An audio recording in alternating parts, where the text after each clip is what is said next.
আসসালামু আলাইকুম বন্ধুরা, আশা করি আপনারা সবাই অনেক অনেক ভালো আছেন। বন্ধুরা, আজকে আসলে আপনাদের সাথে কথা বলবো ছাগলের জাত নিয়ে। আমরা কি জন্য লাভবান হতে পারি না, তার ম্যাক্সিমাম কারণই হচ্ছে আমরা সঠিক জাতের ছাগল সঠিকভাবে পালন করতে পারি না।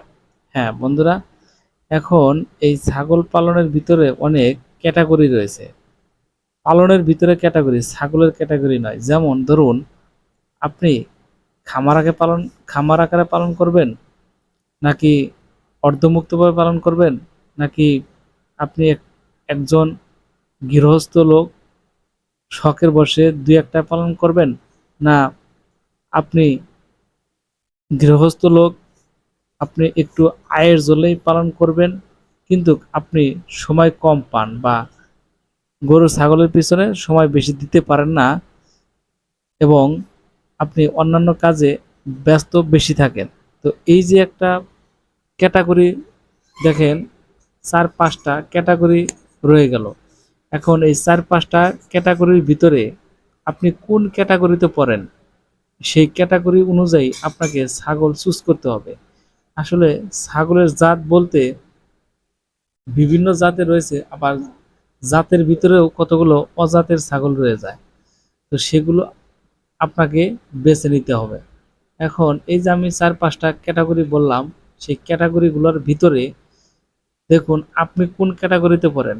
আপনি যদি একজন গৃহস্থ লোক হয়ে থাকেন, অন্যান্য কাজে ব্যস্ত থাকেন, তার পাশাপাশি আপনি ছাগল থেকে আয় করতে চান, ছাগলের পিছনে তেমন একটা সময় দিতে পারেন না, তাহলে আপনাকে একটি নির্দিষ্ট জাতের ছাগল বেছে নিতে হবে, যে ছাগলগুলোতে আপনার শ্রম কম দেওয়া লাগে, যে কোনো জায়গার ঘাস খাবে, যে কোনোভাবে পালন করলে চলে, সেই সমস্ত ছাগলের জাত আপনাকে নির্বাচন করতে হবে।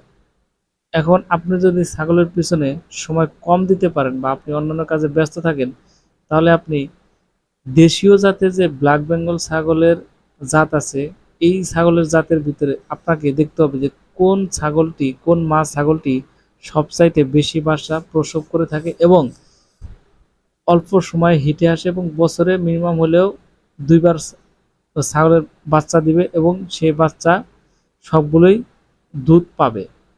অনেক সময় দেখা যায় যে ছাগলের 3 থেকে 4টি বাচ্চা হয়েছে, অথচ দেখা যাচ্ছে যে দুধ পাচ্ছে না।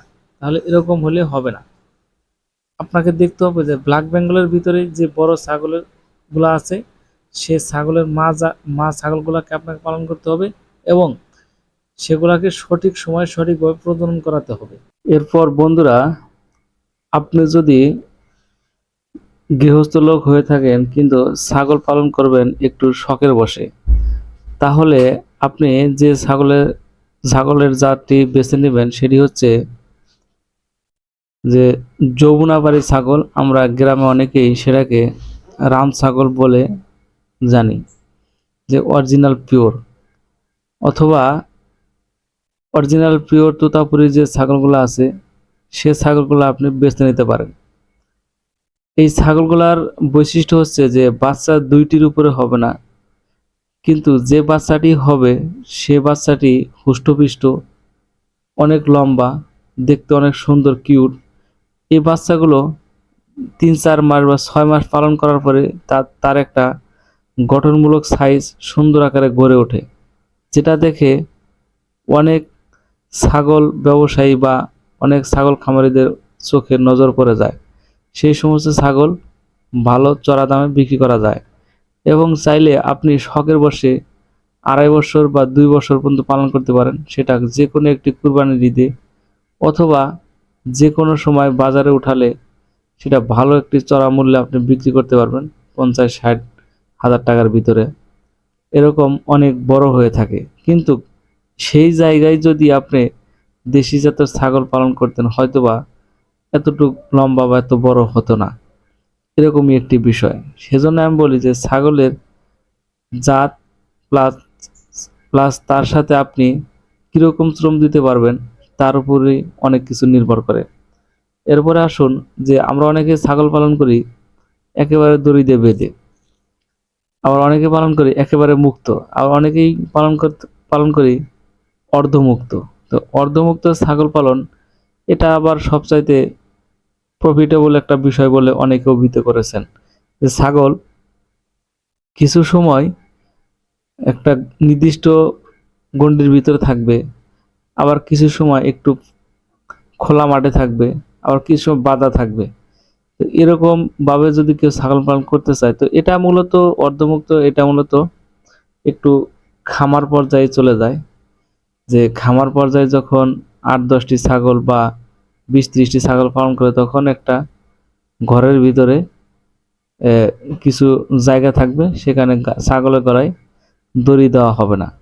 ছাগল শুধু সেখানে দড়ি মুক্ত অবস্থায় থাকবে, কিন্তু চারপাশে বেড়া থাকবে। আর আপনার নির্দিষ্ট পতিত জমি বা ঘাস লাগানো জমি থাকবে, সেখানে প্রতিদিনই ছাগল চড়াতে হবে। তো অর্ধমুক্ত অবস্থায় একটু পরিশ্রম কম হয়, কারণ প্রতিদিনই প্রত্যেকটি ছাগলের গলায় রশি দিয়ে বাঁধতে হয় না। এরপরে আমি সর্বশেষ যে বিষয়টি আপনাদের সাথে আলোচনা করব, সেটা হচ্ছে যে খামার আকারে ছাগল পালন করা।